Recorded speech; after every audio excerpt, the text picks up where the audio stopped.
Title: The Second Door. Some doors are locked for a reason. Night. Small apartment. City. It started with a knock.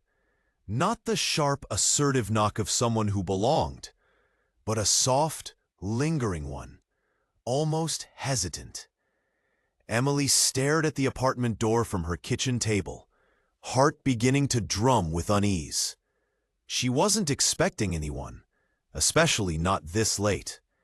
She tiptoed toward it. Nothing through the peephole. No shadow. No footsteps walking away. But the sound came again the next night. Then the next. Always at 3:14 a.m.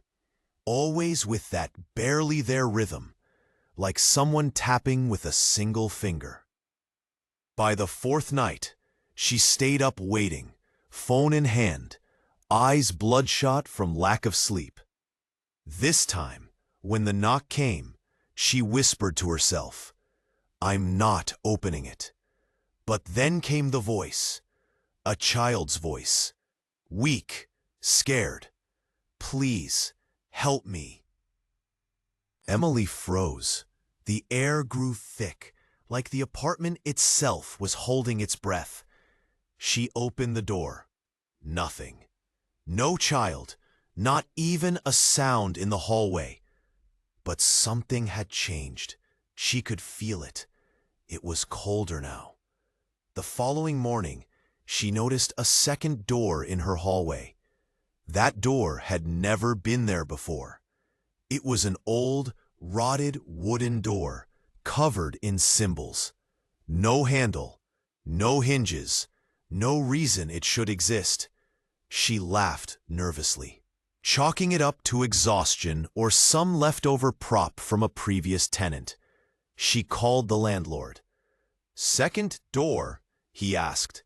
"You mean your bedroom closet?" "No," she said.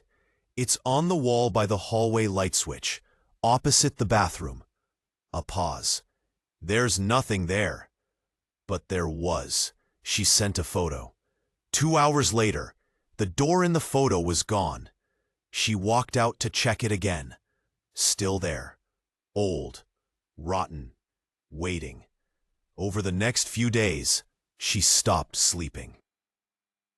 The knocking at her main door returned. And whispers behind the second door. She placed a camera in the hallway.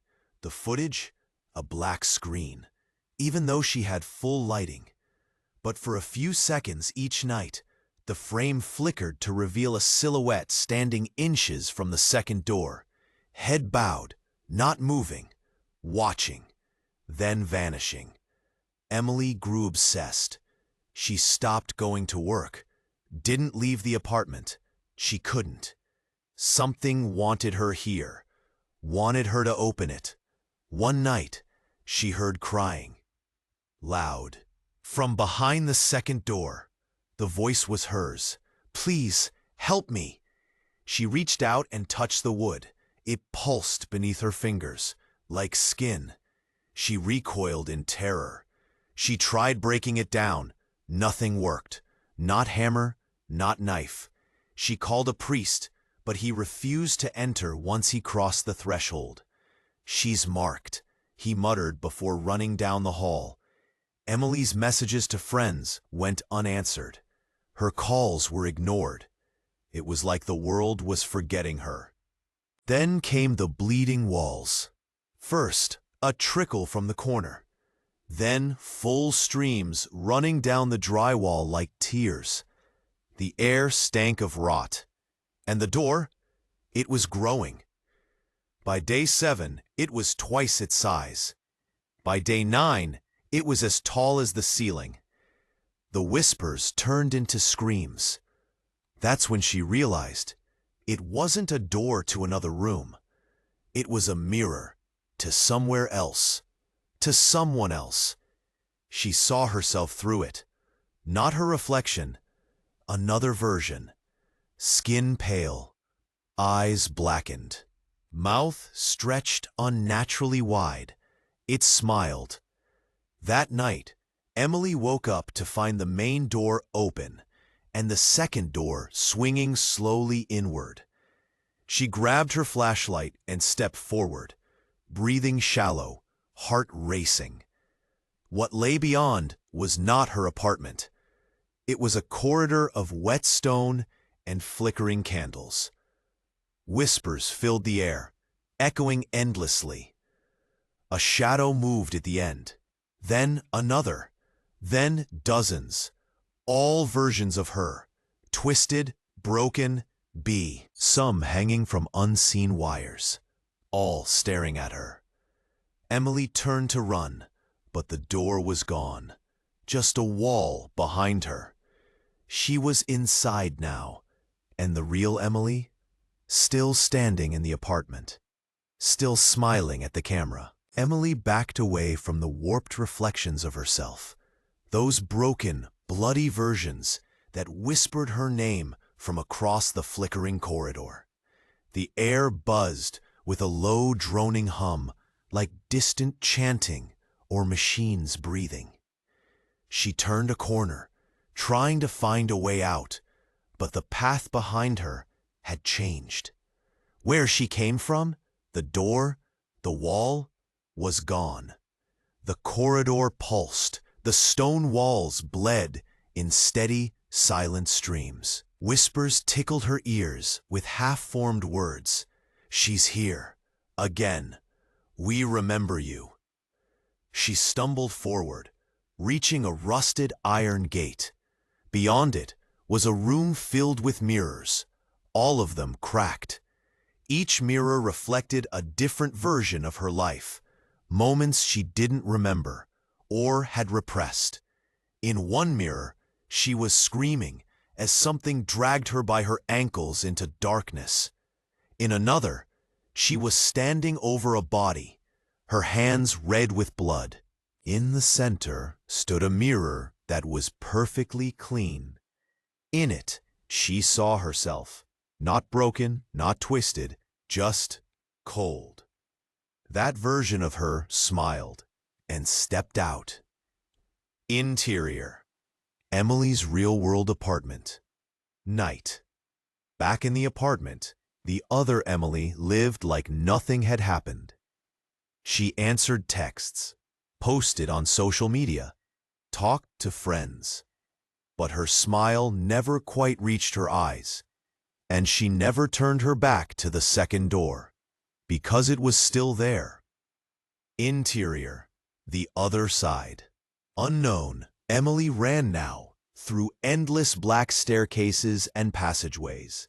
At times, she could see flashes of her real world through the cracks in the stone, like glimpses through a two-way mirror. She screamed at people walking by her apartment, but they couldn't see her. She tried punching through the veil. Every time, something grabbed her hands and pulled her back. She wasn't alone. The twisted Emilys followed her, mocked her. Some were blind, some headless, some crawling with centipedes under their skin. They whispered, "You opened it. You became us." In a small alcove, she found a child, the same voice she'd heard the first night, the one who begged her to open the door. A girl, pale, eyes black and soulless. Emily asked, "What is this place?" The girl replied, "This is where we go when we're forgotten." Interior, apartment, night. Fake Emily stood still before the bathroom mirror, brushing her hair, slowly, deliberately. Then she blinked, but her reflection didn't. The light above flickered. From the reflection, Emily screamed. Real Emily, trapped inside. Her voice didn't come through, just silent screaming behind the glass. Fake Emily smiled. "You're getting closer," she whispered. Interior, the void. Emily had one option left. There was a room she hadn't dared enter, the one door made of bone.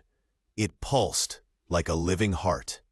Scratched into the surface, "Home is W." She stepped inside. There in the center was a key made of teeth. As her fingers closed around it, she heard hundreds of voices scream. The broken Emilys shrieked and began crawling toward her. But it was too late. She turned the key. Interior apartment. The second door rattled violently. Fake Emily sat across from it, eyes wide, as a hand burst through from the other side. Real Emily screamed as she forced her way through the doorway, blood pouring from her eyes, ears.